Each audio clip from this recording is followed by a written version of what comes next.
தங்க வெண்ணிலாவே ஆசை தீரவே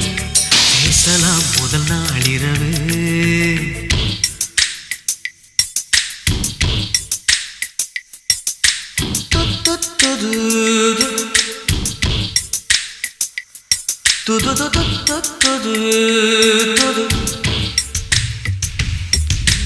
மீனம்மா உன்னை நேசிக்கவும் அன்பை வாசிக்கவும் என்னல் காத்திருக்கு